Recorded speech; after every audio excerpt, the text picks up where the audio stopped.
Good evening, ladies and gentlemen. Welcome to the May 8th meeting of the Blackstone Millville Regional District School Committee. I would ask that you please join me, stand for the Pledge of Allegiance. I pledge allegiance to the flag of the United States of America and to the republic for which it stands, one nation, under God, indivisible, with liberty and justice for all. Thank you. We will do introduction of members. We'll start on this side today. Jenna Castelluccio, Student Council President. Wendy Greenstein, Blackstone Rep. Tammy Lemieux, Blackstone. Sarah Larkin, Millville. Jane Reggio, Millville. Jack Keefe, Blackstone. Karen Vernon, Millville. Sarah Williams, Blackstone. Danielle Catalano, Student Council Vice President. Matt Aaronworth, Assistant Superintendent. Jason DeFalco, Superintendent. Okay, and before we get started with our student representatives, I wanted to just take a minute today to remind everybody that we started the year with a goal of being a district of one, and that whole one was important, our two communities, our students, that our students were the focus, but none of that happens without our teachers. And as it is Teacher Appreciation Week, I would like to just take a moment to thank them for the effort that they do, the marvelous job. I think we have some very, very dynamic, highly committed teachers in our district, and I know that gets lost sometime amidst budget season and negotiation season, but we have some great folks who are really committed to the students in this district, so we appreciate their efforts and the work that we do. On a second note, this is potentially our last meeting for you two. Yep. And I apologize for that, because that just kind of came and went with me. But we do thank you for the effort that it took for you guys to join us and keep us abreast of things that are going on. And we will have a little something for you. And we'll deliver it at a time you're not expecting, like maybe in one of your classes or something, so we can embarrass you. I don't know. You never know. We won't deliver it on the highway because we don't want to be run over, but we do want to congratulate Danielle on getting her license today. Thank you. But we do thank you very much, and hopefully the people who follow in your footsteps will be just as wonderful as the two of you were, and who knows, Danielle, maybe you will come back. Maybe. That would be lovely. But anyway, on that note. Okay. May has been an extremely busy month for the students at BMR. AP exams are starting up this week, and all the kids that are taking them are getting prepared and studying really hard. All students are also working hard to finish the 2018-2019 school year strong. Also, the seniors' year is beginning to come to an end, and with the nice weather finally here, everyone is very excited. The seniors' last day is May 23rd. Senior week is June 1st to June 7th. Senior awards night is on June 6th, and graduation's on June 7th. This week, the NHS is celebrating Teacher Appreciation Week by doing so many nice things for the teachers. Today, NHS members wrote notes to all the high school teachers and passed out homemade baked goods for the teachers to enjoy. Yeah. And they also are giving out teacher superlatives and passing out thank you notes at the end of the week. Because of the gold medal win at MICA, the Wind Ensemble got to perform at Symphony Hall on Saturday, May 4th, and had an extremely memorable experience that none of them will forget. They all did an amazing job with parents cheering them on in the crowd. Tuesday, May 14th, is the spring concert for the high school wind ensemble, concert band, and chorus. And Tuesday, May 21st, is the middle school concert featuring the 6th, 7th, and 8th grade bands, along with the 8th grade chorus. Marching band is also starting up at the end of the month, and all musicians, both new and old, are extremely excited for the new season and show. The BMR sports teams are also doing extremely well in their seasons. Our track team is undefeated, 5-0, and are continuing to go strong. Our varsity softball team is also doing good with a current record of 7 wins and 3 losses. Their next game is next Monday, May 13th, against Hopedale. Our girls' varsity tennis team is also doing very good in their season. They are putting in a lot of hard work with all their matches, and their next match is on Friday, May 10th, against Grafton. Well, that's all we have right now. We hope you enjoy the nice weather Memorial Day, and thank you. Thank you. Yeah. Thank you. Thank you very much. Okay. Any questions for them? Or thoughts or comments? All right. Thank you very much. Thanks, ladies. Thank you. Have a good day. And since I'm just going out of order all around today. I'm going to go out of order and pass it to Dr. DeFalco for some introductions. Oh, great. Thanks. Good evening, everybody. Nice to see you all. We have two really important introductions this evening, and we're going to start with Miss Maureen Gonzalez, who is our new food service director. If you want to come on up and just say a few words. Maureen is coming to us. Yeah, Oh, yeah. in the hot seat. Yeah. Maureen's coming to us with quite a bit of experience in food service, both from the operations, food service operations level, but also from higher ed, in training other folks on how to do the work that she is going to be doing for us here. So we're really lucky to have Maureen, and Maureen, thanks for being here tonight. Thank you. So do you want me to just give you a little bit of Sure, my background? that'd All be right. great. So I've been in food service my entire life, and I've been teaching at Framingham State for about 20 years. And I teach the courses where quantity food production, food safety. I also teach a course for adults who are working in school nutrition and leadership and management and things like that. I do a lot of consulting with different school districts around the state. And I've worked on multiple grants with the Department of Elementary and Secondary Education doing online trainings. So, and now I have, one of my oldest is going off to college next year, my youngest is going to high school, and my middle one just got his license. So I figured, It's going a around. lot of transition, so I might as well change things up too. Oh, welcome. Welcome. Thank We're you. excited. Any questions? Any directive that put her on the hot seat? Well, if you hear of anything out on the fields or, you know, in the band room or whatever, when you're watching your kids, send me an email and let me know. Great. We're happy right. to have you. Maureen, Happy thanks to so have much you. for All being right, here. Thank you. thank you. And the second introduction for this evening is Dr. Jenny Remke, who is our new principal at the JFK AFM complex. And Jenny comes to us with quite a bit of classroom experience, building level leadership experience as an assistant principal and central office work. And Jenny's last position as a central office leader has done significant amount of work to align elementary schools in particular, both horizontally across school to school, but also vertically throughout each one of the grades. So as we embark on our improvement work at the complex, we are very lucky to have Jenny joining the team. Thank you. Hi, thank you. Dr. DeFalco already talked about my working experience. Just to give you a little bit of background, myself, I actually, I was born in Hong Kong, and I came to the United States when I was 16. And, you know, education was important. It wasn't just a, personal goal, it's survival. It was important for me to get education and help my family to move forward. So I was very fortunate to have that opportunity, and so I believe in education. And I want to thank you. I'm so grateful that you're giving me this opportunity to go back to where I have always loved, school, the kids. And I have done it all. And right now, I just want to do something I love. And I promise I'm a hard worker. I think outside the box. And I promise I will work very hard to bring the complex to the next level. Thank you. Great. Thank you so much, Dr. Remke. Any? Okay. Well, welcome on board. We're excited to have you and to see where this can go. It's been an exciting year of welcoming the new staff, and thank you. And so we're seeing where the possibilities are going to take us, and I'm believing they will take us far.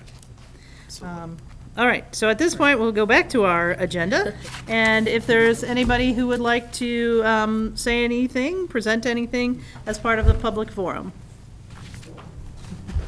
And that would be no. Okay.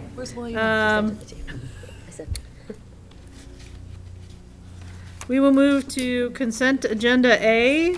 I think we have payroll warrants, payables warrants, and 2 sets of minutes. May 8th and May 14th? Is that right? April 10th and April 24th. Oh, April 10th and, Yeah, I think that was Okay. corrected. I think it was a typo oh, in the okay. original. April 10th and April 24th. Do we need to separate those out? Yeah, okay. So I'll entertain a motion to do, to accept the warrants. Moved by Jack, seconded by Wendy. Is there any discussion? All those in favor of approving the warrants, say aye. Aye. Opposed? Abstentions? Okay. Do we need to separate the 2 minutes? Yeah, Wendy was not at the 10th. You were not, but you were at the 24th? Yes. Okay. So I'll entertain a motion to approve the minutes of April 10th. So moved. Okay? Wait, Is oh, yeah, no, you were there. I is thought there you a were- second? I've only missed one meeting. Is there a second? Second. All right. Moved by Tammy, seconded by Sarah. Any discussion? All those in favor of approving the minutes of April 10th? So, new date. 10th, say aye. Aye. Opposed? Abstentions? One. Okay. And now I'll entertain a motion to accept the minutes of April 24th. So moved. All right, who said that? Wendy. Second? By Tammy. So, motion by Wendy, seconded by Tammy, to approve the minutes of April 24th. Any discussion? All those in favor say aye. Aye. Opposed? Say nay. And abstentions? Okay, so approved. School Committee Regional Agreement Update. Ms. Sarah?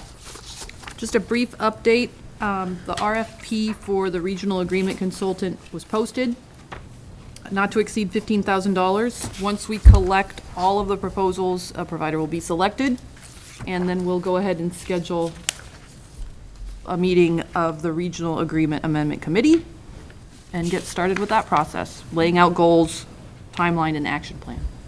So Great. that's all I have. And we have End a of May? like a May 17th We're hoping end of May? Yeah. Yeah, Yes. it's the 17th, right? 17th deadline, Matt? For the I think RFP? so. Yes. Yeah.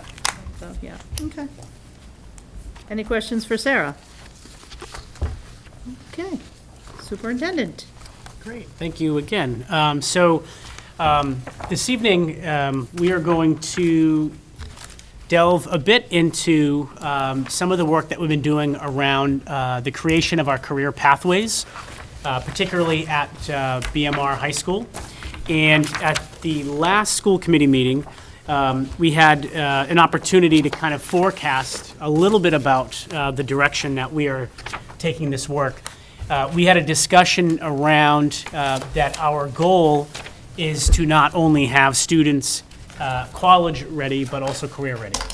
And that for us, it is really important to make sure that students have both career and college opportunities.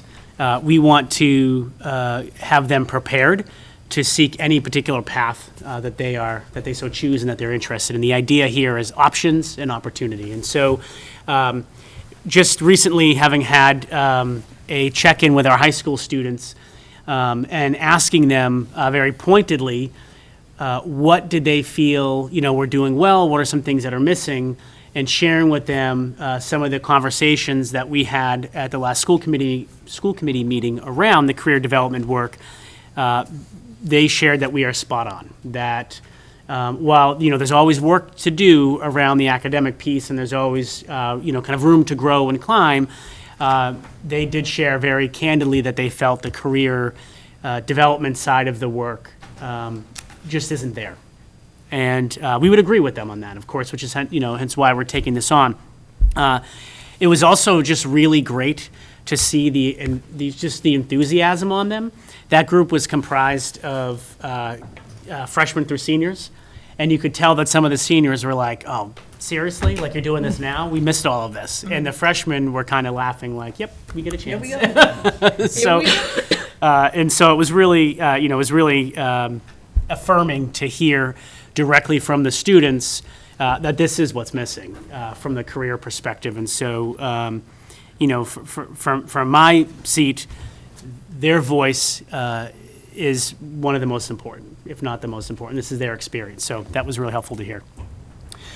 So for this evening, what I wanted to do was just take a few minutes and actually walk through really the goals of this work and talk a little bit more for our folks at home about how we are kind of executing on each one of these different pieces. And so you'll notice that it outlines, the first slide outlines this as kind of the goal for a subcommittee. That subcommittee really is coming from, as we mentioned at the last school committee meeting, a small group of superintendents who are working together that all have similar profiles to BMR High School, smaller, 400 to 500 kids, and really needs to start amping up the career development opportunities for kids. And so really looking at how do we collaborate and do that work better together instead of, kind of offering these programs in silos and only having one or two to offer to our students. And so we're looking at this collaborative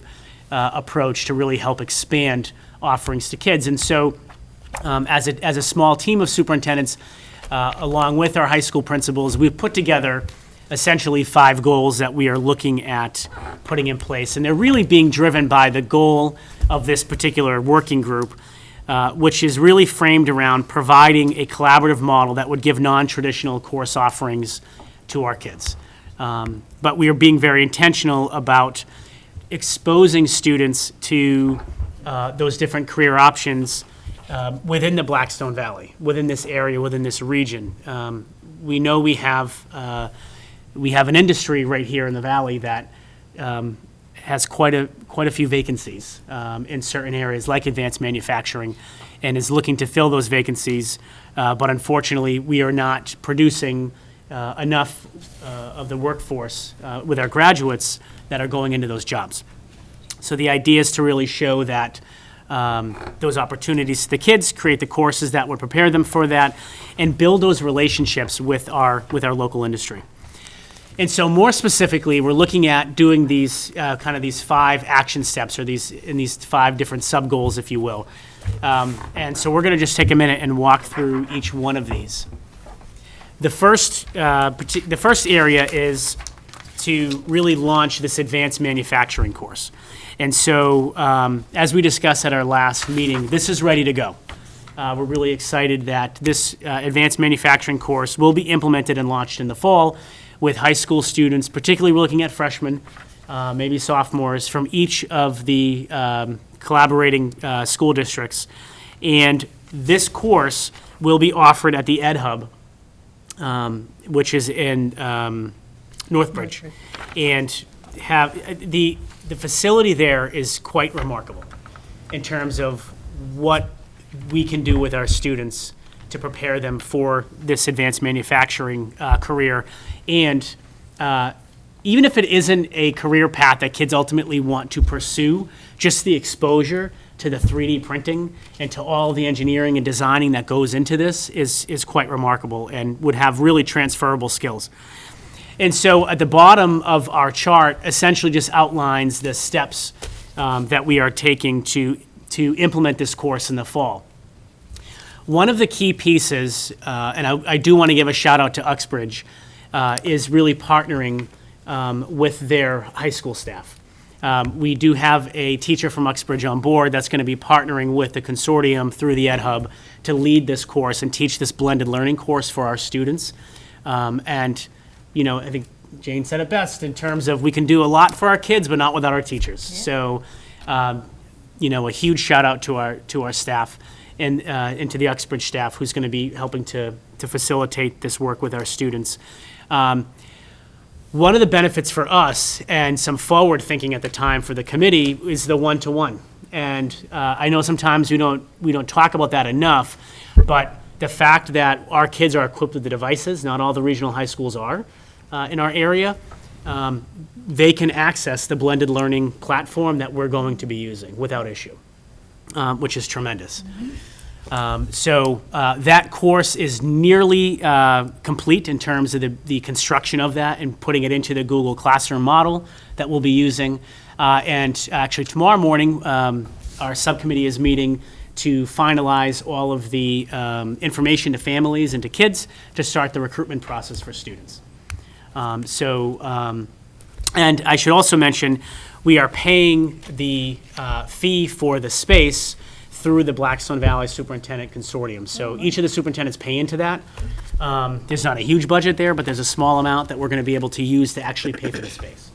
So students who complete this will end up with a certificate, will end up with credits, will end up with what? Yeah, so yes to each one of those questions. So the idea here is is Advanced Manufacturing 1. Okay. That we'd offer in the fall that would be completed at the end of the first semester. We would then take that cohort and put them in Advanced Manufacturing 2, and then we hope start another cohort of Advanced Manufacturing 1. So the idea is we would start this one pathway, now that we've constructed a system for running it, and we would continue to replicate that model with this. So this is just one particular piece of the work. If we look at the second goal,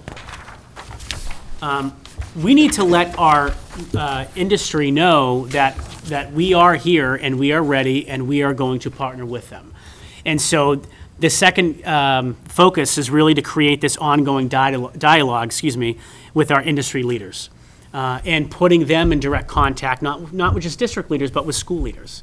And so really developing a direct tie line to Mr. Dudek at the high school so that he can also be developing those relationships with them and forecasting out what are some of the needs that we have in the Blackstone Valley and how we can help prepare our students for that. Also, I would be remiss if I didn't mention the relationship between the Chamber of Commerce, the Blackstone Valley Chamber of Commerce, and their connection and relationship with our industry leaders already. And so we will be plugging into very specifically those relationships in order to set up hands-on internship opportunities for our students. And again, if you're familiar with the high school schedule, there is already an internship model built in for seniors. The questions that we have been kind of processing and talking through with the students, our high school group of kids and I were talking about this last week. They said, that's great. We appreciate, seniors having an opportunity to do that, but what about the freshmen and juniors? What about an opportunity for us to intern in a particular area of interest before we apply to college, before we take elective courses, and discover 2 semesters into college, I really don't like nursing. Oops, there's $50,000 that I just spent for a year of college that I actually don't want to be pursuing long term. So we're looking at what are the mechanisms for us to be able to back up those internships and how can we leverage the relationships through this through the Ed Hub that we are looking to build. So that was the second area.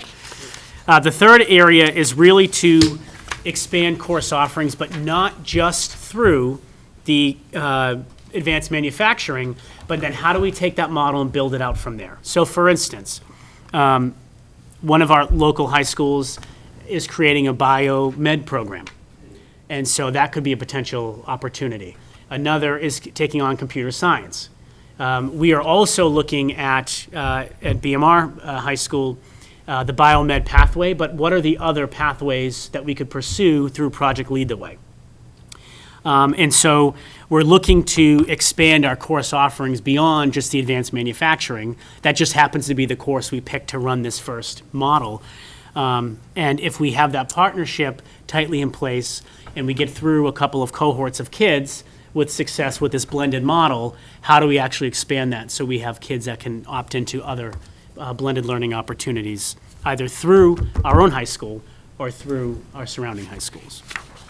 So that's our third goal.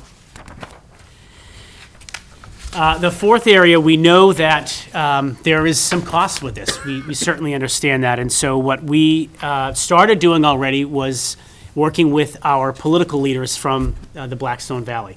I will tell you that there is no other region that is taking on the work this way. We heard directly from the political leaders in our area that brought forward a letter that each one of the superintendents we co-authored and have submitted to our local senators and representatives asking for startup resources from the state. The governor's very focused on career and technical education. We all should be. Well, if we're going to be focused on that, then let's support more than just our regional technical high schools, which is important. But I do think that there is a much better way that we can be tapping on the strengths of our comprehensive high schools in each one of our towns. So we are asking our political leaders to put fiscal support behind this. Right now, we have a lot of support. We don't have a final number yet on what that will look like. We've asked for $100,000. We aren't 100% sure we'll get that, but we have asked for $100,000, and we are really hoping to get a piece of that so that we can expand this work and deepen it. Also, in future fiscal years, forecasting now, there will be a request for some additional funds to help cover the costs for the lab equipment and fees and materials and such that come along with each one of these. We don't know what that is yet. And it's, it's not an FY20, and that's okay. Certainly not discussing FY20, but I'm talking about FY21 and moving forward from there. We're always planning and thinking, so we're just forecasting it now that we will see that as we go through the FY21 budget cycle. The American Student Assistance Group, actually, Tammy, I can't thank you enough for putting us in touch with them, because that was a great, this is going to be a great partnership for us. That agency name might sound familiar to some of us. They, for quite some time, had a mission to work with college graduates and helping them, and I'm just kind of paraphrasing this, but basically get their financial house in order after they graduate. What they found was that there was a large number of graduates that had six-figure debt in a degree that they didn't want to work in. And what they did as an organization was repurpose their mission and said, if we're truly focused on helping students get their arms around their financial debt, we need to back up this train way before college. And so we have had just an initial conversation with them, but we'll be outreaching again to talk about what does all of this career exploration look like in middle school. And so we will be looking to put in place, to some degree, some career exposure for our middle school kids, just to give them a sense of what's out there. And I want to be clear, we do not expect kids in middle school or even high school to say, I want to be an X, I want to be a Y. We know that those things change and evolve and develop, and our goal is simply exposure and opportunity. So let's show the students what's out there. If the committee might remember, I think it was in January or February, we were talking a bit about the top 10 businesses to watch in Massachusetts. It was a top 10 list that the Boston Globe had put out. Most of those careers, with the exception of healthcare, were things that many of us, the age of our current students, wouldn't have even heard of. Artificial intelligence, robotics. I mean, the things that the startup industries in Massachusetts are focusing on are quite mind-blowing to a certain extent. And so we need to be preparing our kids by just exposing them to those things. So we'll be looking for financial resources in order to do that. And I will say the other strength of this consortium and the superintendents working together is we are sharing out all the different resources that we're coming across, so that the American Student Assistance Group is partnering with quite a few districts and is more than willing to partner with us. It's exciting to hear that we're sharing those financial resources and looking at how do we pool them and use them better.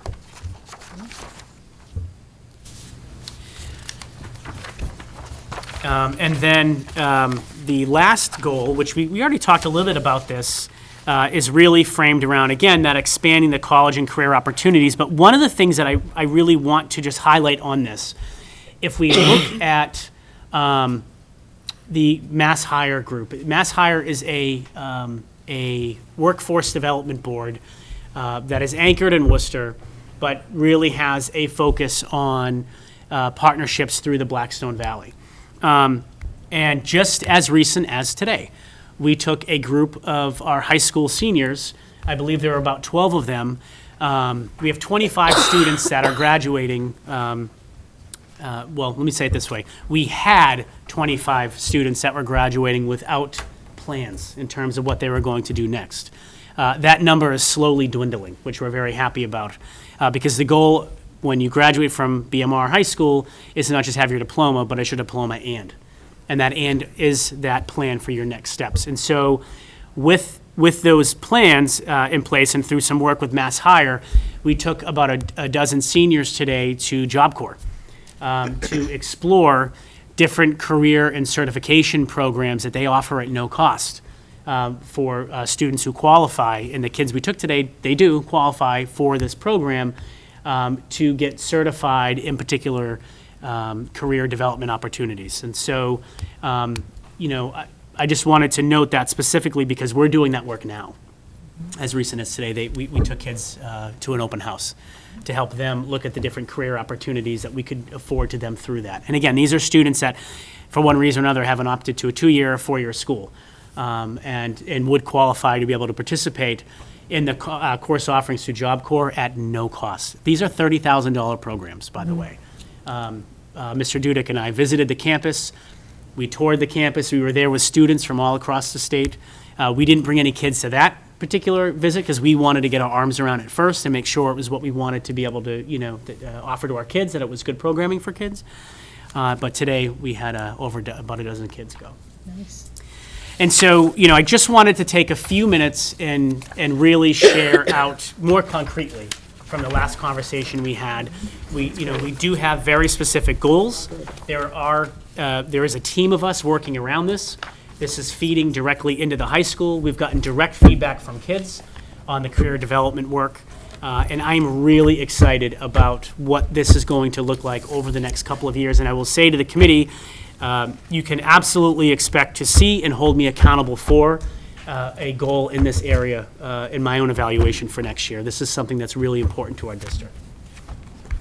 Jason, which Job Corps site did you visit? We visited the North Grafton site today. Oh, North Grafton. Yeah.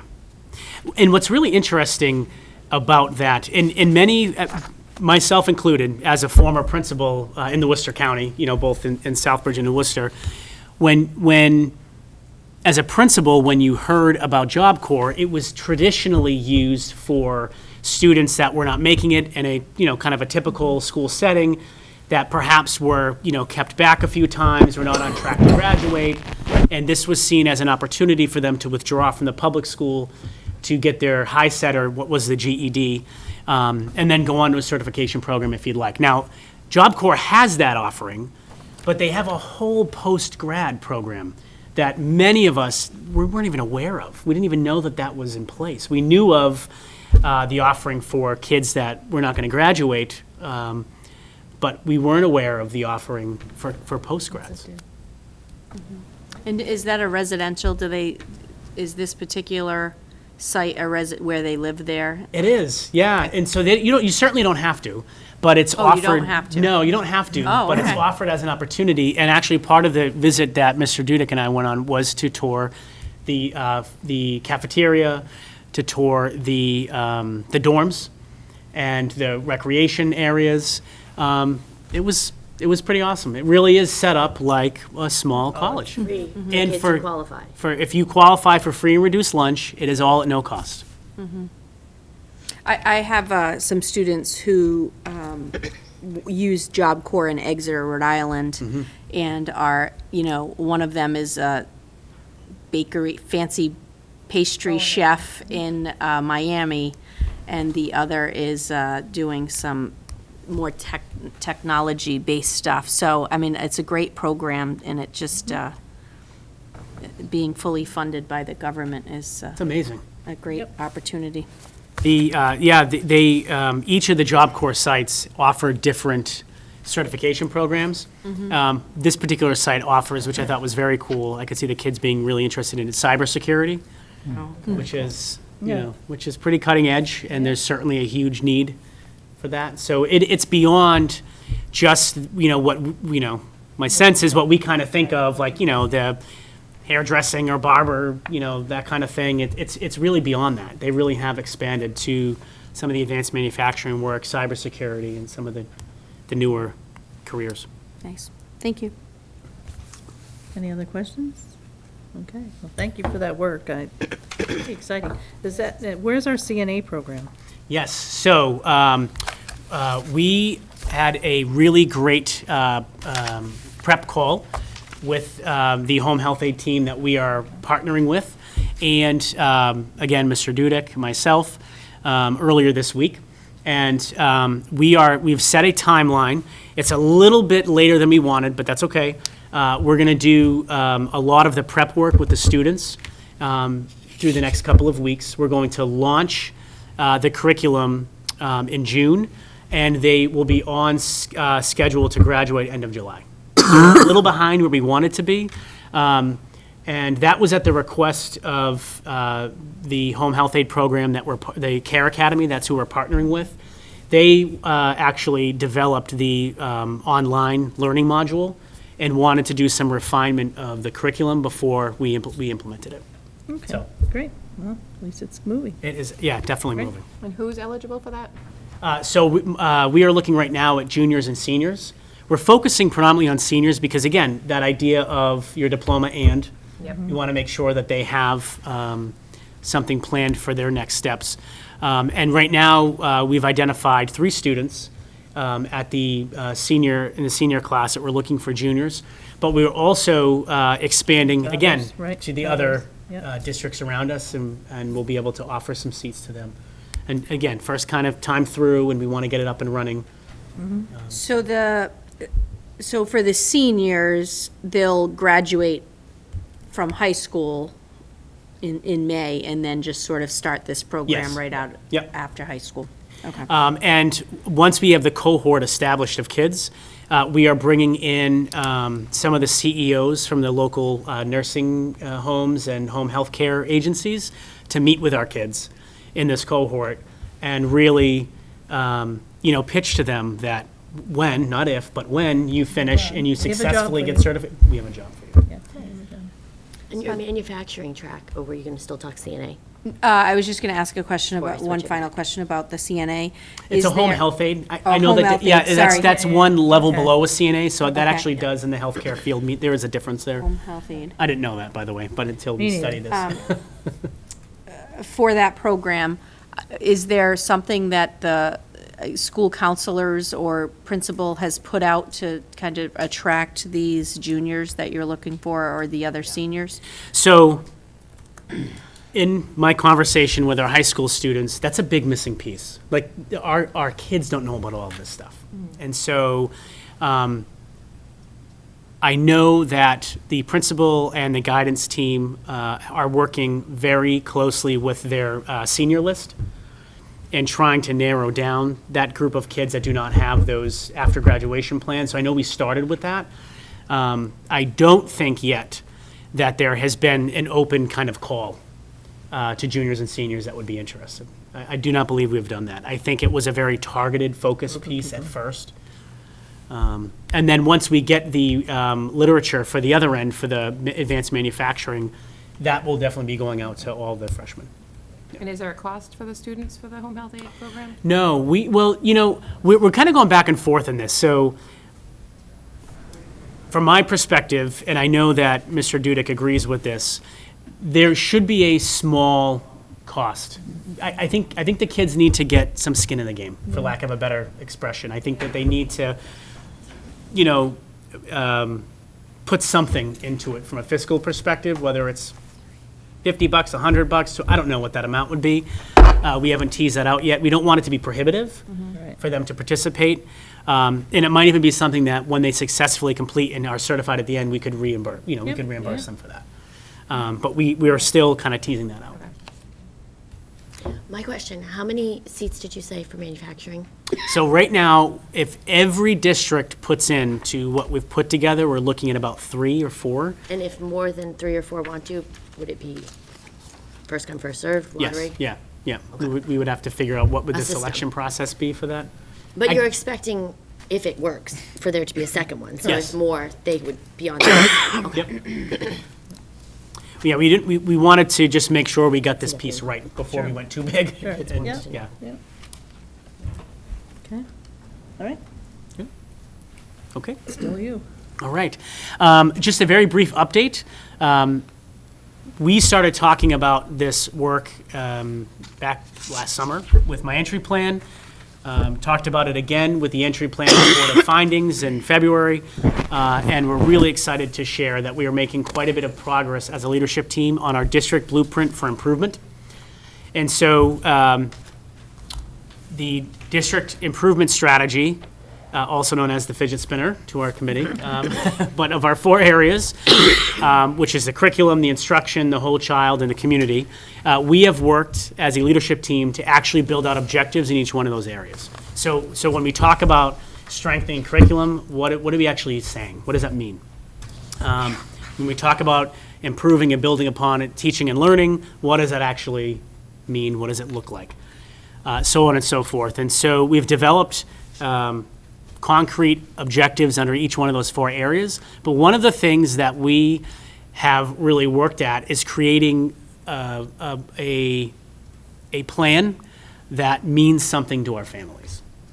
And so, for instance, underneath our improving instruction, what do we actually mean? Well, we mean teaching in a manner so that kids will learn, right? So we're trying to make it very clear and very, direct so that the community can really get their arms around it. And so all the objectives have been laid out, and now we've set priorities in the first 2 objectives, which is curriculum and instruction.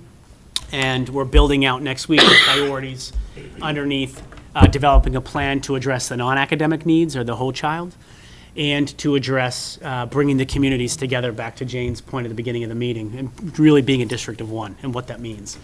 And so from there, we have set up 4 kind of subcommittees. Each committee will work on one of those priorities, and those committees will include educators, teachers, counselors, and our support personnel. It is really important that we all understand and are all on the same page and have all had voice into developing our blueprint for improvement. This is the plan that will govern and guide the work for the next 3 years.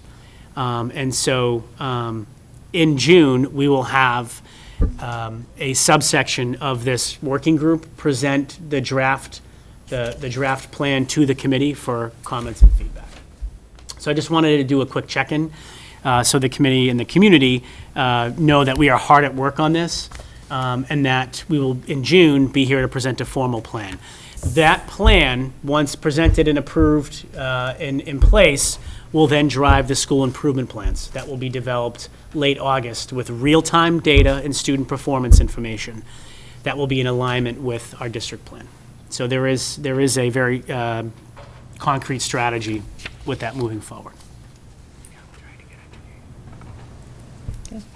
And then in June, we'll have the actual document for the committee to review and respond to with that.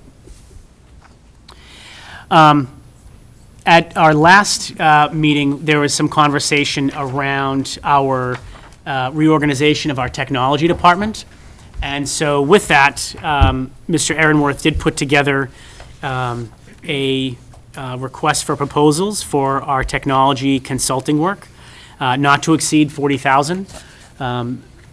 With that reorganization, we eliminated an administrative position from our tech department and realigned those dollars to bring on board a new technician to actually work boots on the ground in our schools. And we'll be contracting out the technology support services, again, not to exceed the $40,000. So that RFP is Mr. Aaronworth put together and has been posted. Yes, Mr. Aaronworth? Okay. May 24th. And then, I'm sorry, I don't know if there are any questions on that. Any on that? Okay. And the deadline for that is May 24th, so. Yeah, so we hope to have that in place by our June Meeting. school committee meeting. And then the last item on my report is around, again, going back to our last school committee meeting, I had requested to work with Unit C around, which is our personnel, support personnel association, around strengthening the evaluation tool for them. And so in your packets, you will see a MOA that we would, if the committee approves, would like to go into with the Support Personnel Association or Unit C, specifically for the changes that we made on the evaluation tool. And so those changes really encompass 3 things. If you look in your packet, and you can look at any one, whether it's the paraprofessional, the custodian, it doesn't matter. The performance rating is at the top. That performance rating used to have 3 indicators only, and the indicators were exceeds expectations, proficient, or it used to read unacceptable.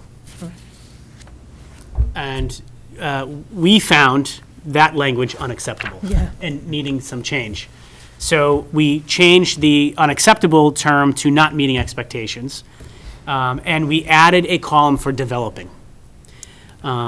to assume that our staff is either proficient or they're not is a problem. There is a whole shade of gray that quite frankly, I think any one of us could be in at any given time in terms of our own performance that we need to be looking at. And so we wanted to make sure that we were providing and affording our support personnel that same opportunity. So we added a column for developing. We changed the language from unacceptable to not meeting expectations, and then added a piece for the evaluator that if there is a employee who is performing at anything less than proficient on any one of these standards, they need to write why. We cannot expect our employees to grow if we don't give them growth-producing feedback. We can't just simply say, you're not performing where you need to be. And so we added that language as well. Can I just ask one question? Before, was Unit C all under the same evaluation, whereas this one's separate if you're a paraprofessional, a custodian, or did we have separate ones for each? They were broken out. Oh, they were? Yeah. Okay. And I like it like this. I just wasn't sure if it was, all Unit C worked under the same because it wouldn't make sense. So, so that was done last year, but we didn't have the MOA structure we have now. When we want to do an MOA, we request the permission for that, so that was parsed out last year. So the only thing being added this time is the developing category. The other three categories were changed prior? Yes, and we changed the language. Unacceptable to Not not meeting meeting expectation. In this MOA? Yes.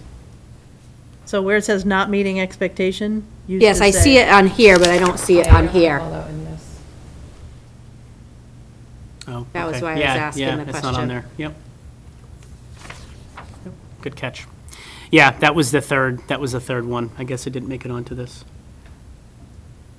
Okay, well, we can add it and send it back out to folks, and maybe, the challenge is we have to have the evaluations done by May 29th. Yeah. So we'll can have we to figure that out. approve it with that change? With the and then we draft? can Yeah. sign Draft, you off? can approve a draft. Can you approve? Sure. Yep, you can. And then, That's right. So, so we can make a motion to approve So a I will draft with entertain a that motion revision? to, yep, Okay, approve it as, well, or we can amend, and then we can approve as amended, so. okay. So if we want to amend and So the insert, amendment would be to remove unacceptable as a change, remove unacceptable as a rating category and replace that language with not meeting expectations. And then whatever developing, else is and add the here. note. Yep. Okay. Is there a? So moved. Okay. Is there a second to that amendment? Okay, all those in favor of amending, say aye. Aye. All those opposed? Abstentions. All right. So now. Abstention. Abstention. Oh, yes, sorry, one abstention. So now I'll entertain a motion to accept or to enter into the MOA as amended. So moved. Moved by Tara, Second. second by, we'll pick Jack this time. Any discussion? All those in favor say aye. Aye. Aye. Opposed? Abstentions? One. All right. Great. You're all Thank set. you. And so will you So bring do you this to want- the next meeting, or do you want us to stop by to sign? Sign before, or do you want Can you make the to, adjustment? would you like and us to sign? authorize you to sign? I think Jason might have That done would be, yeah, can we Yes, we can do that. I'll Okay. entertain a motion that Jason can sign off on that. So moved. Moved by Jack, Second. second. And all those in favor? Aye. Opposed? I don't know if you have to, abstention? I don't know if I have to I abstain don't from think this, you but have to, yeah, I don't know. fine. I'll abstain. Abstain, okay. All right. Great, That's thank it? you. And that concludes my report for now. Okay. Matt, I'm going to go out of order again, if you'll beg my indulgence, and I'll ask the committee. We had someone come a little bit later who would like to speak, so I'd go back to public forum if no one has any objection. Okay, we'll open up to public forum. All right, thanks. Hi, I'm... Which means you have to come to the table. And it's not for us to hear you, it's for anybody who might be watching at home. I think my wife and kids might be watching. There you go. Wave to them. So, Anyways, Joe Pettarella. I have 3 children in the school district here, and about a week ago, I saw you, Jason, at an event, and we were talking about school choice. And so I really wanted to understand the impact school choice, the charter schools, are really having on the school budget here.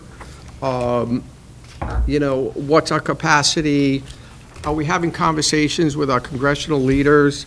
And have we done any type of impact analysis to see what it's doing to the overall school budget, how it's affecting the teachers, and the whole infrastructure here?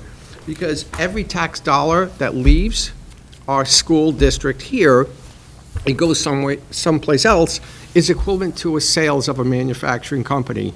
We manufacture educated students. So when these students leave, we're losing sales. And I want to understand how that's affecting the budget. Yep, so I can... wait. No, Wait. I apologize. Yep. So, was there something more that you wanted to say on that particularly? No, again, I'm just trying to understand We're it. going to address a lot of that, right? Yes, yeah. In just a few minutes, actually. Okay, Yeah. great. So it's perfect timing. Oh, Yeah, fantastic. perfect time. We could take that report, I think it is the next report anyway. It might be. Yeah. So, Fiscal 20 state budget. So to your point, the committee has in front of them an updated preliminary cherry sheet estimate.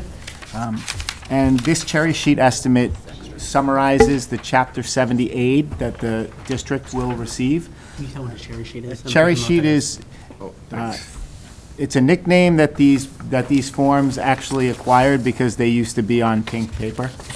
And it's maintained that name through the ages, and it's essentially, it follows the path of the governor's budget to the House Ways and Means budget to the Senate Ways and Means budget, all through the process until there's a finalized budget indicating what the allocations are for the state aid to the school systems and to municipalities. So in this most updated cherry sheet, you actually hit on a very important piece. The school choice, there's 2 parts to the school choice. We actually bring some students in for school choice, so we receive reimbursement, but then we have students leaving the district that we pay for school choice. With respect to those 2 numbers, our receiving tuition for the district is anticipated to be $234,000, $721, and our school choice sending tuition is scheduled to be $603,000. So right there, you can see that the district will be losing About 400,000. exactly. Yeah. The other piece, which we were bringing specifically to the attention of the board this evening, is there have been some reconfigurations of the charter school reimbursement formula, but more importantly, and I know that Dr. DeFalco will speak to it a little bit further, we've been losing more students to charter schools. The new charter school that expanded has been taking a significant amount of our students away. And just between the last time that we talked about this cherry sheet, some of those numbers weren't included. And you can see that our charter school sending tuition was $109,000, and now our charter school sending tuition is $452,000. So some of that is offset by an increase in the charter school reimbursements, but that change in the number of students ends up as a net result of us losing in state aid about $250,000 for those students. So to answer your question very bluntly, there's a huge impact to the district and to the budget. There is. So in theory, the law of school choice and everything that we have on the books makes sense. It makes Correct. sense when we, as a school district, does not meet the requirements of the education for the state of Massachusetts. But when we do, so if we're not meeting that requirement, hey, great, go on someplace else, get the education you're entitled to. But when we meet that education and they're still leaving, that becomes this problem. Yes, absolutely. So are we having that conversation with Ryan Fatman and some of the Yes. other folks? Absolutely. And what are they, and how are they receiving it? You know, Representative Soter calls at least once every other week, each of the superintendents in his area. Right. I hear from him routinely, and as a former deputy superintendent and principal, that's a first. I've never had that level of communication being pushed out from a representative. And he calls to update us in terms of the work he's trying to do to move the needle, particularly on the circuit breaker reimbursement, the transportation reimbursement. Circuit breaker is a special ed reimbursement, right? In the regional transportation reimbursement. And the overall increase in per pupil expenditure, which right now I think is about $30. Is that right, Mr. Aaron? Correct. 30. It's about $30 a student, which does not total very much. I think it was 52,000 or something that overall net, so to speak. But quite honestly, when you factor in the sending tuition for school choice and the sending tuition for charter schools, it's nothing. I mean, we're in such a hole from that perspective. So I know that they are working hard to push the agenda from the funding perspective. I know firsthand just from conversations with Representative Soter in particular. Good. Yeah. So, and let me ask you this too, it's probably a silly question, but I'm assuming that charter schools follow the same kind of regulation, guidelines. Standards as. They do. Everyone else? Yeah, they're part of the same state accountability system that we're all plugged into, and they have reviews every 5 years to make sure that, that they're performing to keep their charter intact. I think the issue that I have with this, to be very frank, and we lost another 29 families through the expansion, the approval of the expansion of the Franklin Charter School. 19 of those 29 are from Blackstone, 10 are from Millville, and I'm for good schools. I'm not anti anything. I'm pro good schools. That's good for kids. My issue is that this particular charter school is doing what all schools do. And if we want to have opportunities for kids that are outside of, I get it. However, this is a situation that is not that. And so we are losing 29 more families. And we did send a survey to the families that opted to leave the district, of these 29 families. We've heard back from about a third. I will tell you the number one issue that has come up routinely is class size and is curriculum and resources and opportunities for kids within the classroom. Those are two tenets of the work that we are doing in our district improvement work. And, when you look at our overall budget, and, as transparent of a budget process as we have had, and as lengthy as a budget process as we have had, and I get it, that's important, we still have major challenges in front of us. Last evening, Blackstone reduced their budget assessment proposal to us by $295,000. Well, that triggers, if that goes forward, Millville having to reduce theirs by $112,000. Now you put the $252,000 from charter schools on top of that, we're facing a $659,000 reduction in the budget that we would have to make from the certified number that we went through at the end of March. Now, here's the challenge. So we are surveying families that are leaving, that are opting for charter schools, and they're telling us class size is important. We only added 2 new FTEs to the budget, just 2. Every other position we added to the budget was done through reorganization and repurposing money. We didn't spend $50,000 on A, instead we're going to spend it on B. The 2 new positions that we put into the budget were to reduce class size at the complex. Grade 2 for the JFK side, grade 4 for the AFM side, to directly service the children in Blackstone. We are hearing from the families in Blackstone that are leaving, we're leaving because the classes are too big, and now we're hearing from the Board of Selectmen, we're reducing your budget by $295,000. So we are in a very difficult situation right now, where we've got parents leaving the district, and we've got, because of one issue that we're trying to address, and now the town is reducing, at least putting forward a reduction of $295,000, which is much larger than that. Yeah, it's becoming this downward spiral. And then your fixed costs don't go away. So you've got the less students, so your health cost insurance is per going up. student actually goes up. So let me ask you this. So I think the other night you said your current enrollment is like 1,700? Yes, yep. What's the capacity? Oh, well, I'll give you an example. So Millville Elementary was built for about 600 kids, and they have 272.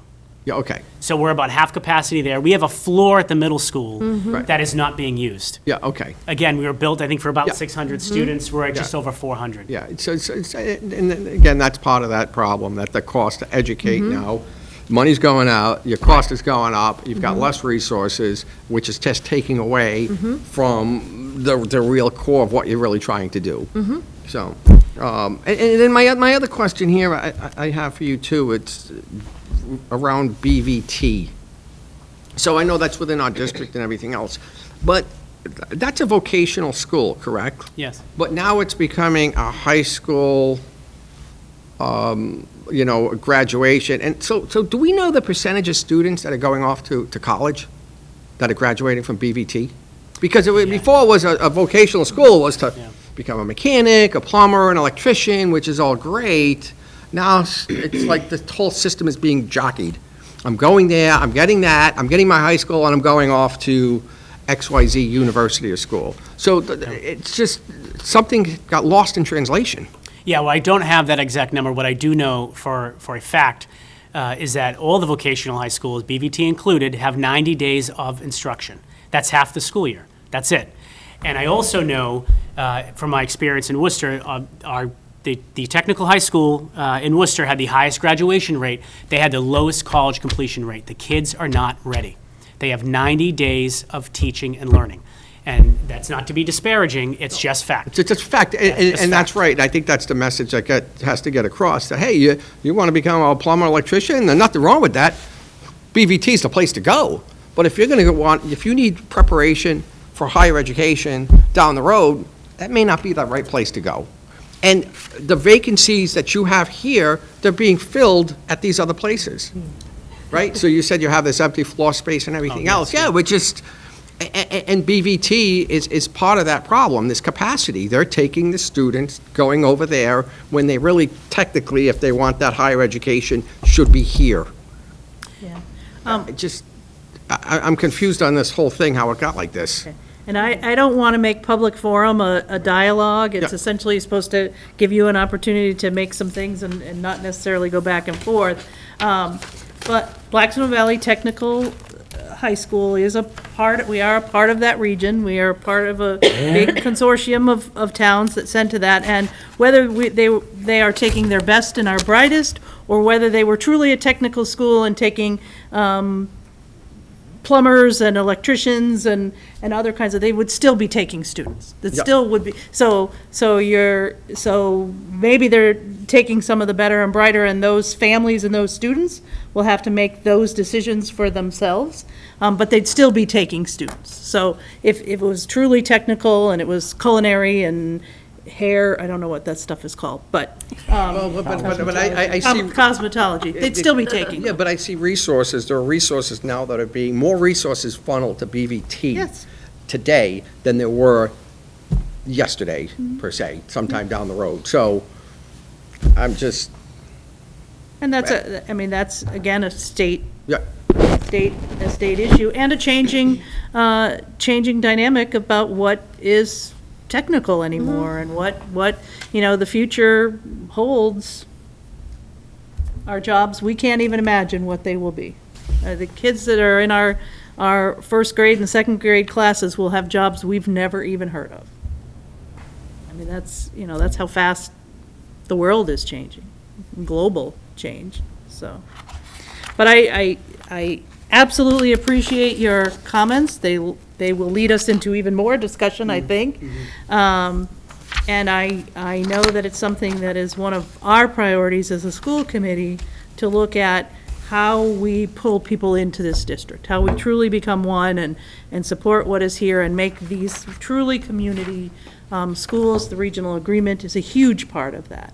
And really having, you know, a combined, community-based educational program that offers Blackstone Valley options, you know, something for everyone. So that's the plan. Well, thank you for taking my Yeah. questions. It was informative, and I guess keep me posted. Anything I can do to help out with any type of analysis, let me know. Okay. Happy to help. Thank you. Thank you. Thank you. We will. You want to continue more on that, or? Yeah, so I mean, I think from, you know, we absolutely have, if this moves forward as recommended by the Board of Selectmen, we are going to have some major challenges ahead of us. We will work as alongside of the committee, of course, and as we've done, to minimize as much as we possibly can the impact on kids on this. But that was some concerning news, to say the least. Well, and so that everybody's very aware of the timeline here, the Millville Annual Town Meeting is this coming Monday, the 13th, and I think it's very important for our Millville representatives and Millville community members to be there. Appreciative of the work that the Millville Finance Committee has done with us and the Board of Selectmen. There's been conversations with all those folks, and, you know, they are supporting the budget, but we still need to be at that town meeting, and we need to have parents at that town meeting and community members to support that. At the same time, the Blackstone Finance Committee, on the same night, Monday night, I believe also at 7 o'clock, is having their public hearing. So it's important that our Blackstone members and Blackstone families and Blackstone community clearly let the Finance Committee know what we think about their proposal. It has huge, tremendous impact. You know, it's a snowball effect. Just to clarify, I think the number that we have here is the Board of Selectmen number, and that Yes. the Finance Committee has not, this they will haven't be voted? where they'll Okay. give their number, I believe. Did they give a number, or did they just recommend? There is a recommend recommend. number. So Right. as we recall, last year, the Board of Selectmen was $100,000 less than the Finance, Okay. and then the Finance Committee then gave a number that was So $100,000 this more. is not the Finance Committe's recommendation. That's the Board of It's the Board of Selectmen. Correct. So the finance, so to your point, though, Yeah. that makes attending this Finance Yeah, Committee. really important. Public forum very important, because what we vote on the town floor is the Finance Committee Recommendation. recommendation. So rather than have 500, you know, families, which we appreciate being at town meeting to have those votes, those folks need to go to the public forum of the Finance Committee so that hopefully we can impact the number that goes as the recommended number to the town floor. And I think that prevents a lot of frustration on the town floor when you're trying to kind of backtrack and do an amendment and this stuff. So if we can get families to attend the Finance Committee for Blackstone, that would be great, because we have not, we've only gone to one Finance Committee. We've presented to Finance Committee in Blackstone, but at that point, they didn't have a number. They were listening to us. So the Board of Selectmen is proposing $295,000 less reduction. than what we On their assessment. certified on their Yes. assessment. Yep. Okay. So everybody is well aware of the process. In our communities, in our regional agreement, at this present time, Millville has its annual town meeting first. If Millville approves the dollar amount recommended by the Finance Committee and the Board of Selectmen, because they are in agreement in Millville, then that is the number that which we certified. We then do nothing until Blackstone has its meeting at the end of May. If Blackstone at the end of May approves the number as we certified, then we have a certified budget and the process is done. If they do reduce the number, then we will have to have an essentially immediate school committee meeting, or within a certain amount of time, to decide what are we going to do. Are we going, because we have one town with one amount, one town, potentially, this is potential.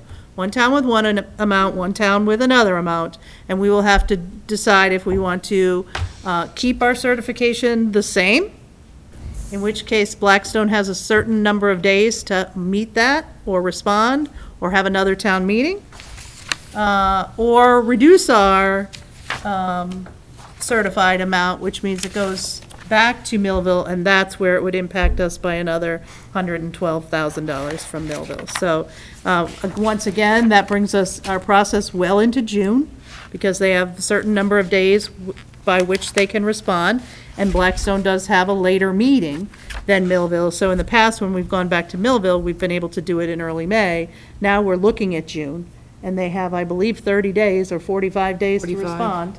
So we're back into July and A 1/12 budget. a 1/12 budget, which So- is, Where we were last year. right. Yes, so do we need to put our, I mean, we've put out information on the budget and we've had our joint meetings, but last year we had a website, things like that. Do we have the budget book? Yeah, it's done, printed. Done? Yep. Do we need to get that out now? Yep, We brought some to the, libraries. to the town, yes, thank you, the Millville Town, the FinCom meeting. Okay. We also have electronic That's what I was PDF copy wondering. if we want to make sure that it's posted. I think it needs to be posted. It needs to be posted. And we I think need it to needs to be start, posted. Gathering the troops. yep. I also, I think it's important to say thank you for the Millville Board of Selectmen and FinCom for meeting with us. I think it's a real difference this year than we've seen in the past, and I think working collaboratively is what's going to help impact the students that were currently in our system. And I'm honestly hopeful in Blackstone as well, since Blackstone has, you know, the people themselves in Blackstone have supported our school. Last year was there might have been 355 for the Supertown meeting. My hope is that we don't have to get there. My hope is that we can finish this off, have both towns support our schools, and, you know, I'm hopeful of that, just because of the past and the residents that come out and vote for our school. So that alone, you know, I think that's worthy of, you know, praise, because Yep. it is a big Yeah. difference than what we've seen in the past. And so I'm just hopeful that Blackstone residents will And I- continue to do the same. And I believe that they will. You know, we have no reason to believe that Blackstone won't continue to be supportive of the school district. And there were many Blackstone members of the Finance Committee and Board of Selectmen who participated in all our joint meetings and the meetings that we asked. And so, you know, hopefully, they'll see the value. They've seen our goals. They've seen our fidget spinner. We need our glue sticks. So, Is is the Blackstone Board of Selectmen, the articles for town meeting, is that available Warrants. already? Warrant? warrant, it should.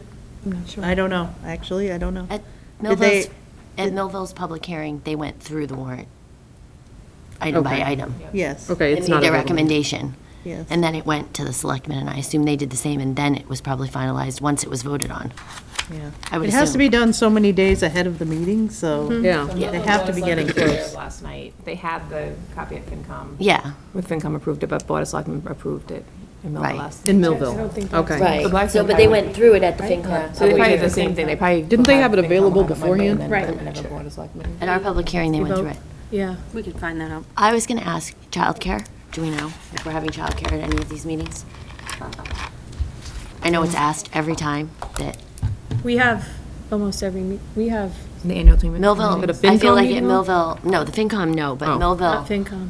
the Millville town meeting, I feel like we did not. I was there. Oh, did we? Oh, wait, I do remember that now that you say it. I've not had I any was the child- I difficulty was getting part of childcare childcare. That's for right. any We event. did it, but now Oh, we that's can't. great. I must commend our National Honor And the Society. National So we Honor should Society. reach They out have to them. They have sent members know. to help support 'Cause it's Monday. everything that we have done. Yep. I think we just maybe have to remind them that it's Or ask, happening, or. yeah. Yeah, especially happen since we already. can't have the Blackstone side of our Members. committee do it because they Right. have to be. For future years, who would we speak to about splitting these meetings up so that they don't overlap? Administrator, town administrator? Chairs of, The chairs of Of the the committees who schedule the meetings. I think it's every year. Is it always the same? I feel like it's No, often So that in falls. many years it was, and then chairman of the Blackstone Board of Selectmen tried very hard to make sure that it wasn't. And he did that, he was able to do that for a couple of years, and now we've gone back to it being the same night, unfortunately. But the chairs, the finance committee set their own meeting dates and agendas, so. I just want to add to the whole budget conversation. Both towns really push this committee to have a certified number, to give them the numbers whenever we have remotely close to the right number. We did that this year. We were very clear. We had as many meetings as they wanted. We got those numbers out. We certified early so that they had final numbers to go on. And now, literally 5 days before the Millville meeting, this is the conversation that comes up. So it's very frustrating and for that part. The other frustrating part is when we're looking at a $659,000 potential cut right now, $252,000 with respect to the charter school, that, again, we have no power over that. It comes when it comes, and we have to deal with what we have to deal with.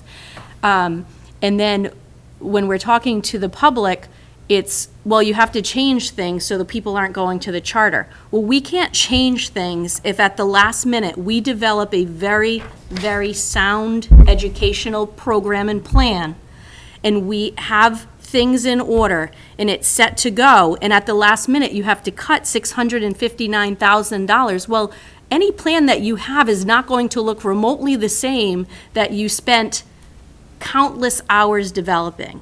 And so, we as a committee, and I think I speak for Jason and Matt and everybody else that works in this district, we would like to give all the opportunities that students and parents are looking for, but we cannot do that if at the last minute of every year we're cutting $500,000 from our budget and just destroying any hope of working on our school improvement plans and working on a sound educational practice. At this point, we would have to redo and rethink everything that we have already done. Yep. And it's just not fair, because then it comes back that we're not doing our job when we're not giving the tools and the money to do it.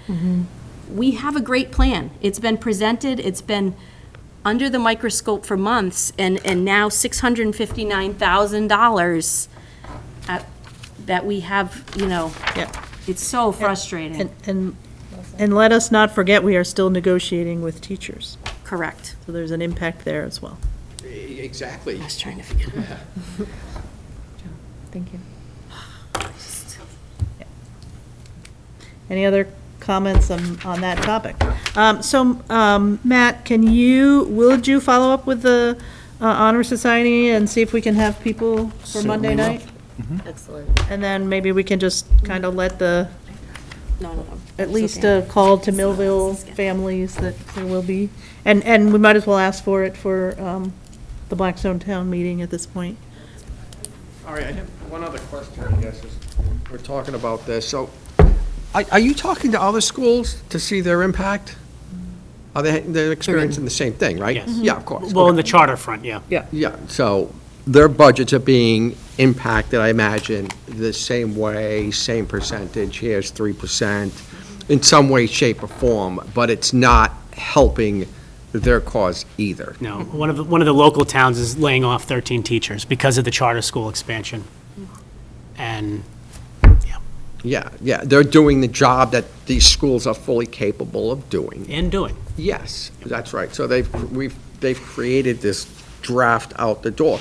And I think that's where, and maybe my other question is, so you were having the conversation with Fat Man and Mike Soder and these guys, and they're getting back to us. But do we have a plan of attack to kind of really present with not just our school, but some of the other schools that are being impacted so that we can change these laws? I mean, at the end of the day, you're meeting the requirement.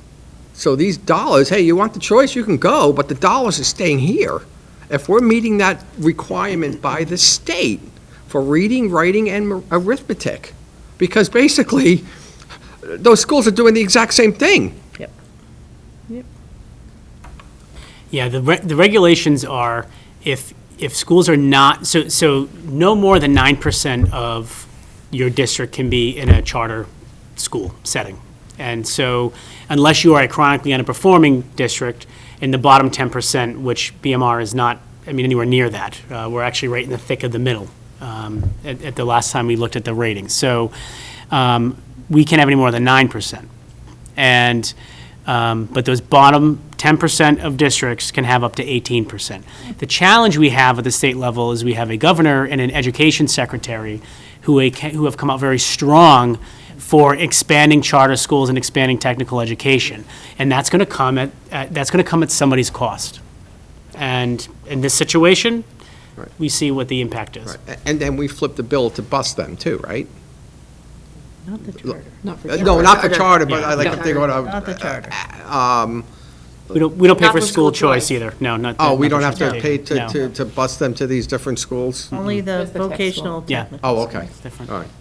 And the towns pay that directly. Yeah. We don't. All Doesn't right. come out of our budget. Well, it comes out of my budget as a Correct. tax. The taxpayer, it does. Yes, it does. That's why I'm here.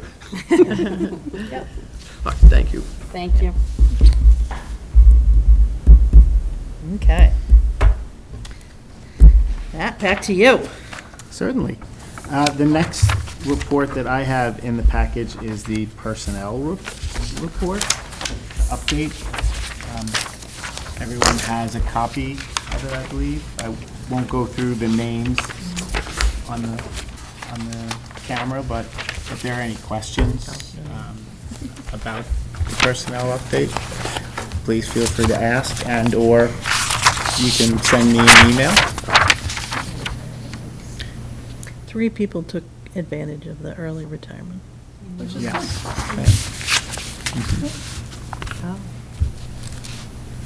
We did, yep. Okay. Any questions from Matt on that? Okay. That was a pretty vague report, I know, but it's right on the document. There you go. The next report is the financial forecast for the end of the year. And you should have 2 documents that are slightly new. They've been kind of revamped. One of them is the revenue review, and the other is the FY19 expenditure review. So this is a different way of looking at our revenues and expenditures. In the past, we have looked at the cost center analysis, monitoring the expenses in each of the cost centers, and we've looked at the salaries, monitoring each of the salary buckets and making sure that those were in line with the budget. This approach, 2 things. Those 2 reports had some overlaps. So it didn't give an accurate picture of the whole expenses. So it may have looked like we had money left over in one and money left over in another, but some of that accounting was from both pots. So can I just clarify for the people at home, when you say there's an overlap, that means a sub was accounted for here and there. So Correct. realistically, it wasn't accurate. Well, they were accurate But they should have been in with one line respect to, item. yeah, they were accurate with respect to what they were describing, the cost centers or the bucket of salaries. However, there's overlap in them, so when you're trying to get a whole picture of the entire budget, then it does create some difficulty in it. The other thing is, they focused very specifically on budget versus actual. And in that budget, as we discussed, that didn't take into consideration a lot of the offsets. For example, athletics fees and music fees. So it would look like we were going seriously over budget in a cost center, but we really were anticipating to get those offsets, so it wasn't really out of whack. So this approach, essentially, we've analyzed in the revenue sheet is very much, it's almost the same. So that will show all of the revenues that we budgeted for on the top half, and all of the revenues that we did not specifically budget for, but know come in to different levels on an annual basis. And if you look at the bottom of that revenue review, you will see that we so far have collected over $20 million in revenue. And we anticipate collecting $25,433,000 in revenue for this year. If you switch to the expenditure review, the expenditure review has everything that we've expended to date in each of the functions, everything that is still encumbered to date in each of the function codes, what is available, and in many cases that might be a negative balance, or there might be some money still available. And then Dr. DeFalco and I went through these functions, looked at expenditure history. We were pulling out invoices for certain avenues, and we made projections on whether or not the expenditures would fall where they currently are, between what's already spent and what's encumbered, or whether we planned on spending a little more than what's currently encumbered, or possibly releasing some of those encumbrances. In general, we encumber what we think we're going to spend. So it should be an accurate representation of what we are planning on spending for the year. And then individually, we go check what we've really spent to date and decide whether or not we need to up the numbers. In essence, looking at these two sheets eliminates the quote-unquote budget factor. As opposed to comparing our budget to our actuals, this is really comparing our actuals to our anticipated actuals. So this is really comparing what we're really anticipating bringing in to what we are really anticipating spending for the whole district. And if you look, I will point out, there are some points in the expenditure review that are high over what it was that we were thinking we were going to be expending, particularly in the 4,000 series, which is all of the facilities related. So if you look at 4,100, on the left side, the 4,110, that's custodial services. And you look at where we think our current available balance is, we're about negative 53,000. So we're anticipating spending an additional $53,000 on that in the course of this year. If you look at 4120, I'm sorry. The function code is on the left side. I apologize. I see that. So black is, Well, I don't have color yours copies, is so not- that's one piece that makes it a little more difficult. But I can tell where the parentheses are. You don't Yeah, have the color parentheses are the negative. No, we don't have color copies. But that's okay. I. Here, you can have mine. For the black. I have an extra color sheet. I have an extra color I'm copy following too. here's extra color. I'm following along. Yeah, Those no, are the two like numbers I that said, really matter. luckily the parentheses. So the red Here. will be over that amount, the black is. However, So the it's, It's yeah. opposite of what Yeah. we usually think. Well, it's, Being the black is good. so here's, I apologize. I will clarify. In the current available column, right? In the current available column, if it's red and negative, that's not good. Correct. Okay. If it's black, that means we're anticipating that we will have monies left over in that area. Got that. When that switches over to the Delta. quote-unquote delta column, that is when it's the total of the budget. So if it's red in the current available, it's going to turn to black in the delta because it means we're going to overspend in that area. So it almost flip-flops. In the delta, the reds are good. That means we would be reducing our spending. And the black means we're increasing our spending in that area. Does that? Yeah, it does, but Makes we didn't get it sense. right very many times. 1, 2, 3, So, 6, And- the projection again is you and Jason going through and determining 10 times. how basically you're gonna balance the numbers. Basically That what you- determining whether or not what Think we're this gonna is spend more. indicating is going to happen is accurate or not. Yeah. What we'll spend from now what to we June will 30. spend Yeah. from now through June 30th, and whether or not the total expenditure will equal what the expended to date and the encumbered to date is showing us. Right. So, literal bottom line. So the literal bottom line is the projection right now is 25, according to this, 25,391,323. Our fiscal budget is 25,135,557. So we're going to be over our budget, So the point of, projected and, to be over our budget? and that's the point of this type of a report, as I'm trying to get across. We've had there were about 7 revisions of budgets in budget sense. So there's a couple of budgets, and those are numbers that we put in thinking this is probably what we're gonna spend. Right now, what's more accurate to look at is what we're actually spending. So this is what I am trying to look at in this report is a comparison of what we're anticipating bringing in and compared to what we're anticipating spending. So if you look at the revenue review, we anticipate bringing in $25,433,000 in revenue. And with all of these variances in the expenditures, we are anticipating expending $25,391,000. So we'll have $10.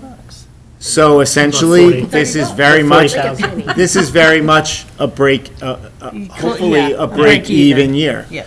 And I would say, we anticipated from the beginning of the year that there were a lot of facilities-related situations that came up that we expended on that were not anticipated. Septic tanks and sewer lines. Septic tanks, and sewer lines, mold. Yeah. well, we won't say that word. And that also involved custodial overtime Yep. and additional resources. So that's reflected when I say that a large bulk of where we're over is in the facilities related for the 4,000 lines. Probably almost all of that 255,000 that you're seeing in variance of the budget, a lot of that is from facilities related costs. Looks like a lot's in athletics too, though. So, That's because did you the just say budget- the word athletics? But Do you want to share that? Yep, sure. There's a reason for that, though. if you wanna- Again, when we look at the budget, not what's being expended or what's being brought in, when we look at the budget, this budget didn't include offsets.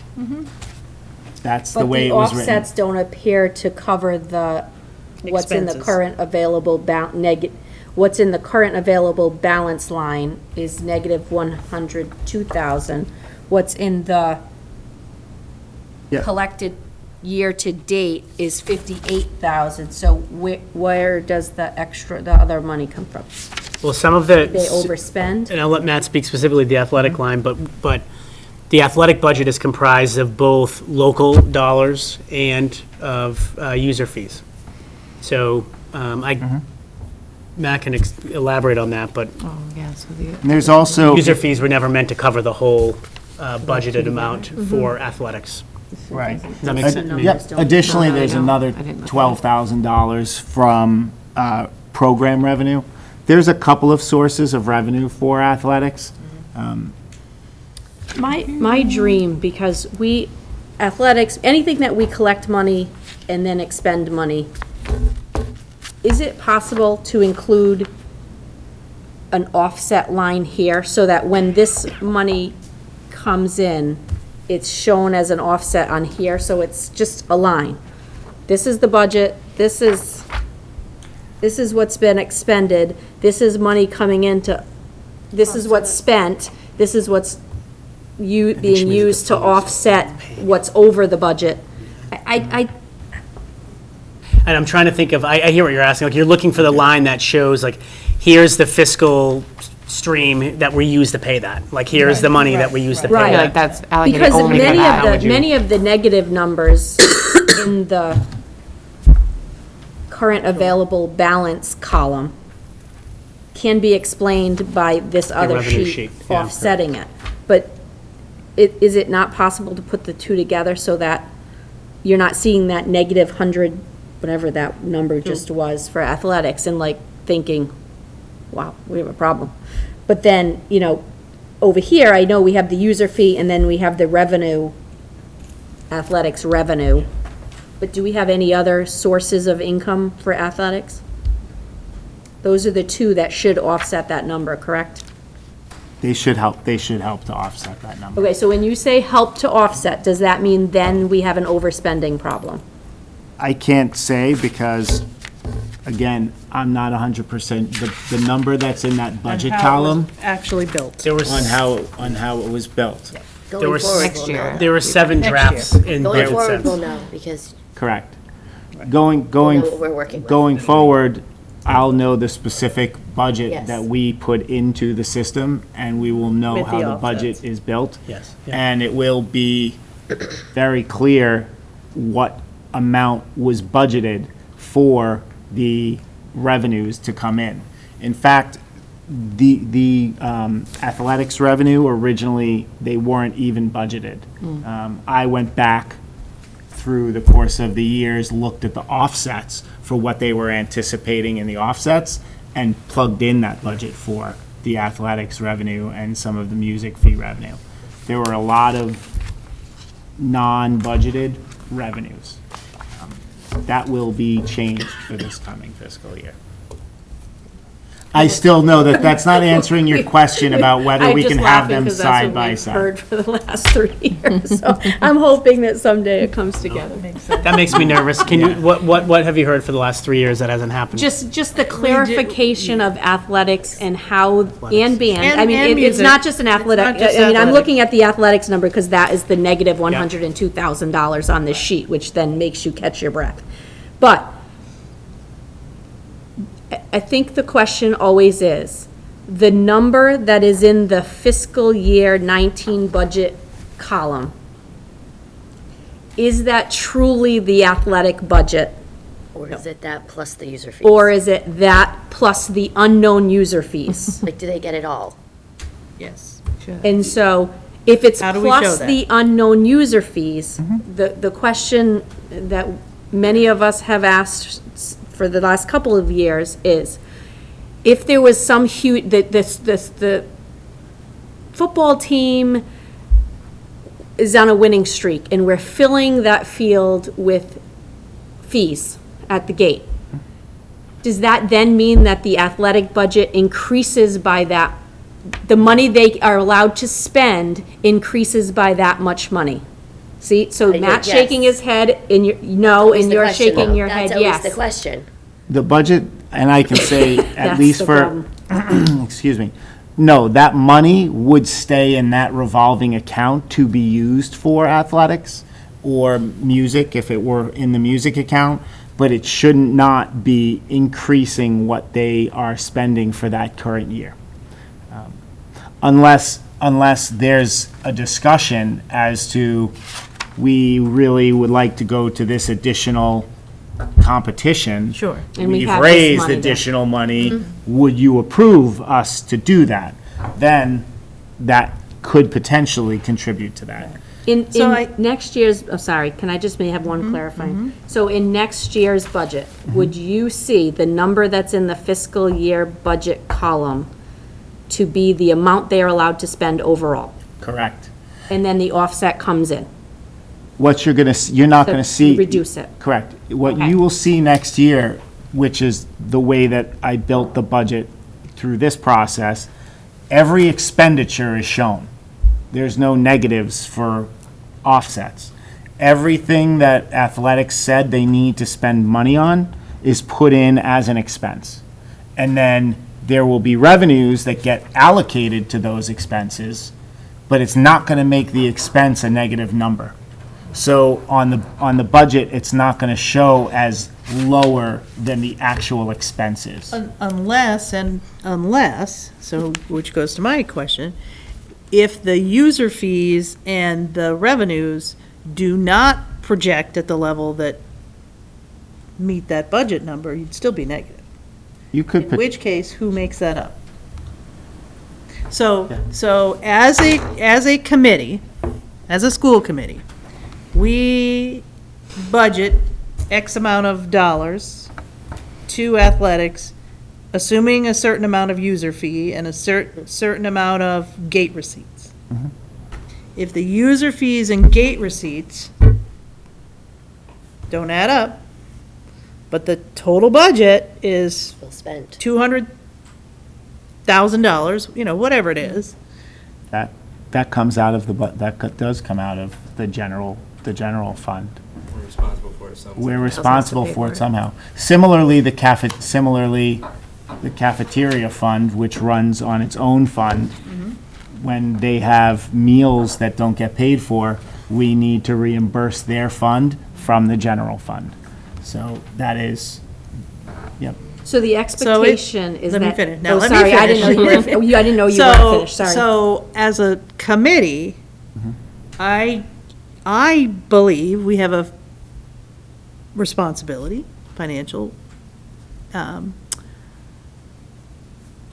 to look at that as a package and look to see if we think those revenue dollars will, I think we need and I know that this is hard for you because it was never built, and I know when we reduced the budget, they kind of just reduced it everywhere, and there was no, general look at, hey, we can't reduce this because the contract is the contract, but I think we have to look at kind of a length of time, past history of what kind of revenues have come in to really say, this is a $150,000 budget. It's not a $200,000 budget. You're not bringing in the revenues, and that's costing general revenue dollars that impact our educational program in other ways.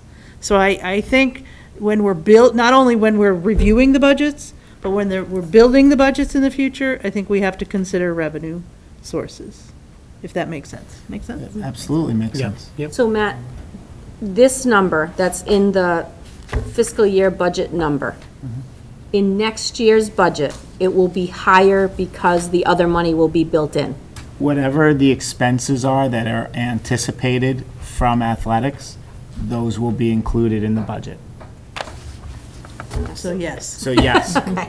Yes. Okay, just because when we see that next number, we're gonna say, wow, you just increased the budget, and we're gonna start this all over again. In this past budget, there would say, in the expenditure line, okay, you would see hypothetically, $2,000 for an umpire. And then you might see minus $2,000 user offset. And then in the total budget of the function, if you were to look at the details of the function, which would take a lot of pages for, to run a report like this, you might see everywhere that the offsets are put in, but when you run it as a summary, it just looks like the reduced number. Right. So the answer is yes, 100%. I'm not putting any negative numbers into the expenditures for this upcoming year. Okay, thank you. I have a question on the grants line. So we budgeted, or we have 1.2 million. So it's showing a balance of 520, but our grants pretty much specific to. Yeah. So if you look at that's why this report there will be based not on what you're seeing the discrepancy between budget versus actual, but it will be the projection for what we're actually going to expend compared to the projection of what we're bringing in revenue. So those funds may not have been associated with those expenses yet, but we know that if we brought in $1.2 million in grants, we're going to spend $1.2 million in grants. Okay, I just want to make sure that that wasn't off, like, balancing the budget. Nope, yep. That money's sitting on that line. So if you see the projection for that is no delta. Out to the zero. We are projecting we will spend $1 million. Use the delta line. Okay. But that's an excellent point. Yeah, but that's the only one I understood. All right.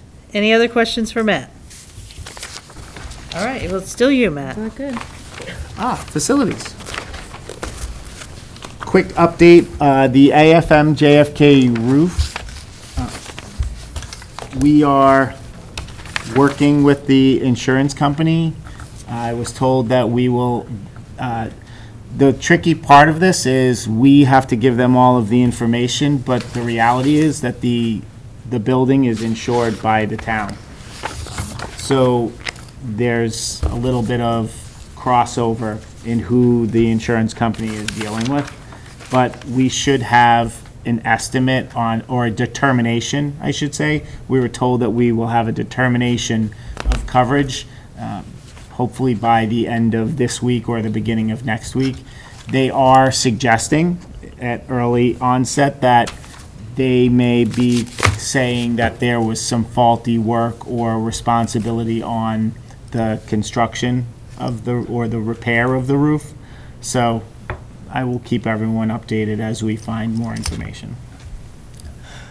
The Millville Elementary Boiler Project, I'm happy to say, we went the other evening and presented with the project management company and the design company to the Board of Selectmen at Millville. I thank them for their time and their attention to everything that we brought forward, and they did move to approve the project and send it forward to MSBA to pursue the propane option.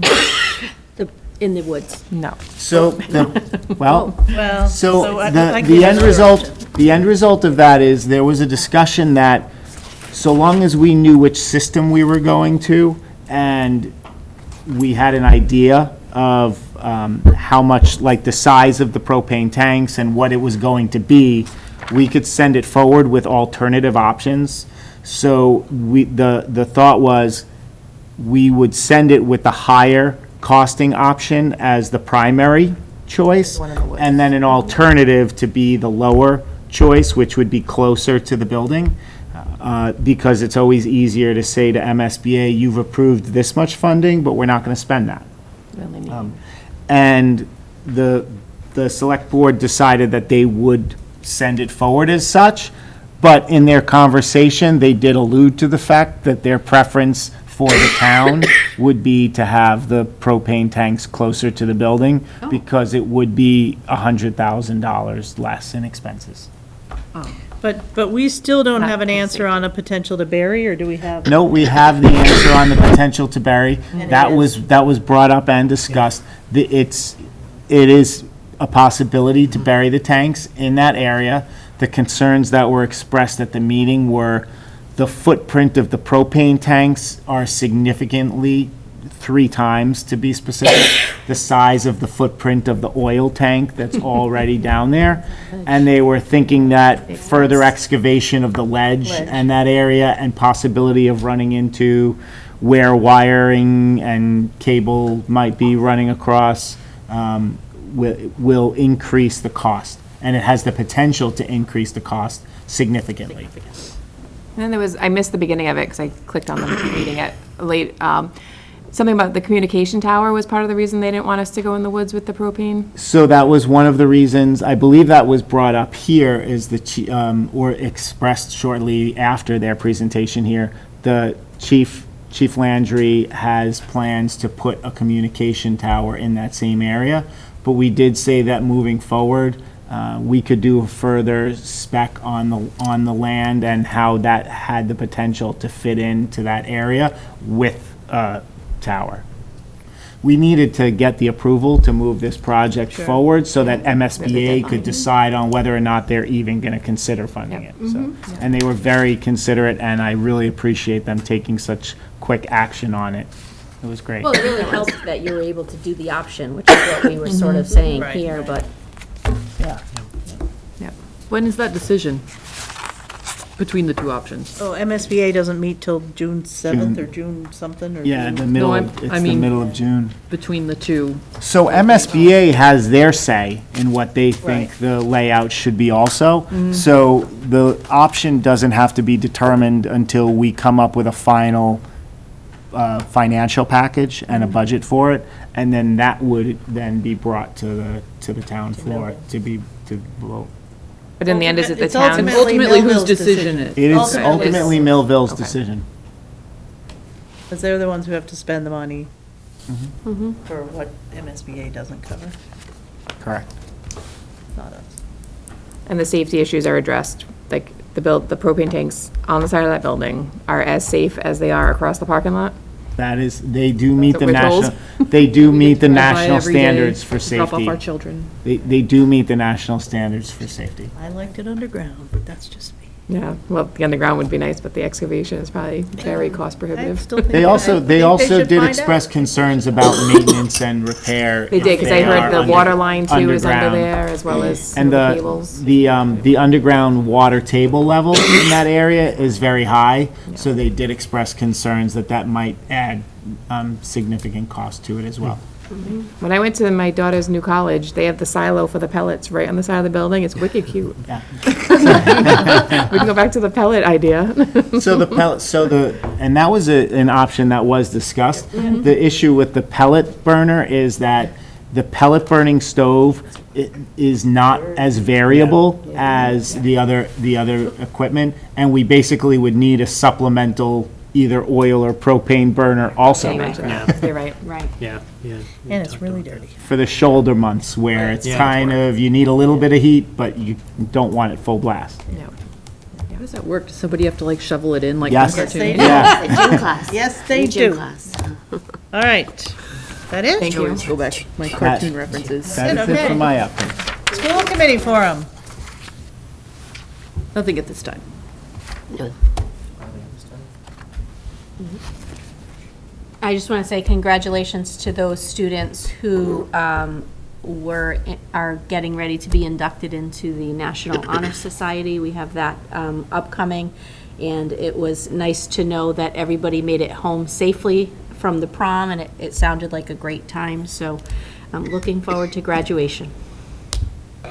And I want to echo the thank you to the teachers for Teacher Appreciation Week. I know Millville had theirs last week for the staff. Because of testing. Because of the testing. Because of and MCAS. The other schools are doing it this week, so thanks, teachers and staff. And again, I'd like to thank Jenna and Danielle. Hopefully, maybe we'll see Danielle again, but Should give them their name tags. we're supposed to have done that too. Yes. They can be part of the surprise, James. That could be you part of my drop them off as surprise when I part of show the up in their surprise. class. No? And you think I might not do that, but you would be Oh, surprised. okay. Um, Moved along. Okay, we have, our next upcoming meeting is scheduled as a budget workshop for May 22nd, but we will change it to a full and regular meeting. So Jesse, if you're listening, we'll be live and in person on May 22nd at 6 PM. And then we have a meeting scheduled for June 12th, which is our next one after that, that we need to change. So are people available on Thursday, June 13th? Let's see. Yep. I don't have my phone. Is there a show that night? But, you know what, if I can't be there, it'll be my first missed meeting this year, so There you go. I'm good. I just need to make sure we'll have quorum, so Sounded like a lot of yeses. we're good? Okay, so we will move that, our June 6:13. meeting to, Yes. yes, 6:13 at 6 PM. When you said 6:13, I'm like, why would we start at 6:13? Yeah, that's weird. Okay. I think that's it. That it? Motion to, no, we do not need executive session, so, motion to adjourn? Second. Moved by Jack, seconded by the crowd. All those in favor, aye. Aye. Thank you very much.